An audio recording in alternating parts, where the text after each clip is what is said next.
नमस्कार, जी राजस्थान देख रहे हैं आप। मैं हूं आपके साथ दीपिका सिंघल। जोधपुर से एक बड़ी खबर आ रही है। ओसियां सहित कई क्षेत्रों में धूल भरी आंधी, काली पीली आंधी और तेज हवाओं के साथ बारिश हो रही है। कई क्षेत्रों में आंधी के चलते अंधेरा छा गया है। तेज आंधी से जनजीवन प्रभावित हुआ है, तो जोधपुर में भी मौसम बदला है। ओसियां सहित कई क्षेत्र में धूल भरी आंधी चली है। काली पीली आंधी और तेज हवाओं के साथ बारिश हुई है। कई क्षेत्रों में आंधी के चलते अंधेरा छा गया है। दिन में लोगों को रात का एहसास हुआ। तेज आंधी से जनजीवन भी प्रभावित बताया जा रहा है। और लोकेश ओरा हमारे सहयोगी लाइव जुड़ रहे हैं। लोकेश, अभी भी स्थिति वैसी बनी हुई है या फिर मौसम कुछ साफ हुआ? देखिए, जिस तरह से दिन में ही बीकानेर क्षेत्र से जो तूफान आगे बढ़ रहा था, वो एक तरफ जयपुर की तरफ बढ़ रहा है, वहीं दूसरी जोधपुर की तरफ भी आगे लगातार बढ़ रहा है। अभी हम जोधपुर में मौजूद है। जोधपुर के अंदर जो तूफान का जो असर है वो शुरू हो चुका है पश्चिमी विक्षोभ के चलते। आज इससे पहले ओशिया के क्षेत्र में तेज तूफान यानी कि धूल भरी आंधी और बारिश का दौर शुरू हुआ, और अब जोधपुर के अंदर भी जो तेज हवाएं चलने और साथ ही जो धूल भरी आंधी है वो चल रही है। करीब 80 से 100 किलोमीटर प्रति घंटे की रफ्तार से हवाएं चल रही है और धूल भरी आंधी से पूरा जनजीवन है वो अस्त व्यस्त हो चुका है।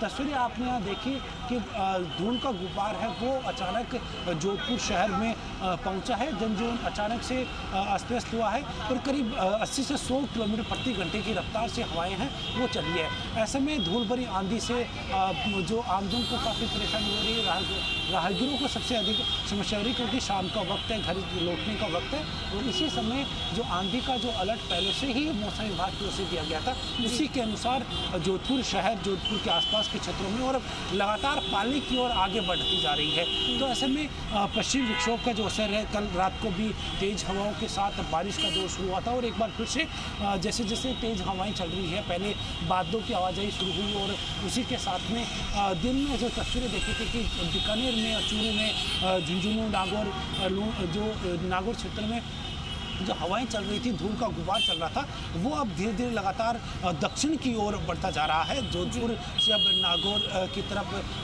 पाली की तरफ जो हवाएं हैं, तेज हवाएं हैं, वो आगे बढ़ती नजर आ रही है। धूल का गुब्बार है और साथ ही बारिश होने की जो संभावना है वो भी प्रबल तरीके से जताई जा रही है। कुछ लोग हैं, उनसे भी हम बातचीत करेंगे कि किस तरह से दिखते हैं और मौसम का अचानक से बदला है। मौसम अचानक से बदला है जोधपुर का, क्योंकि तेज हवाएं चल रही है, धूल भरी आंधियां चल रही है। जनजीवन भी काफ़ी प्रभावित हो रहा है इससे। जी बिल्कुल, एकदम से मौसम बदला है, जनजीवन हो रहा है। और जैसे कि हम अंदर खड़े थे, वहाँ ऊपर से कोई छप्पर बोलते हैं जिसको आगे गिरे हैं, पेड़ की टहनियाँ गिरी है, पत्थर आगे गिर रहे हैं। तो सभी से निवेदन है मेरा, सभी अपने घर पे रहे, सुरक्षित रहें। जिस तरह से ऐसे वक्त में अपने आप को बचाव करना ही जरूरत है, क्योंकि टिन शेड गिर सकते हैं, पेड़ गिरने की सूचनाएं आ रही हैं। बचाव भी अंदर रहना जरूरी है। अपने आप सुरक्षित जगह खड़े हो जाए ऐसी आंधी तूफान में, और नहीं तो घर में रहे।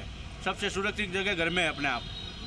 जैसे जैसे जो तूफान का जो असर आगे बढ़ता जा रहा है, मौसम विभाग ने करीब 2 घंटे पहले अलर्ट जारी किया गया था और कि करीब आगामी 3 घंटे। लोकेश, लोगों को गर्मी से राहत चाहिए थी, लेकिन ये तो कहीं ना कहीं मुसीबत बढ़ाने वाला मौसम हो गया है, क्योंकि तेज हवाओं का दौर भी चल रहा है। बहुत धन्यवाद आपका जानकारी और बातचीत के लिए।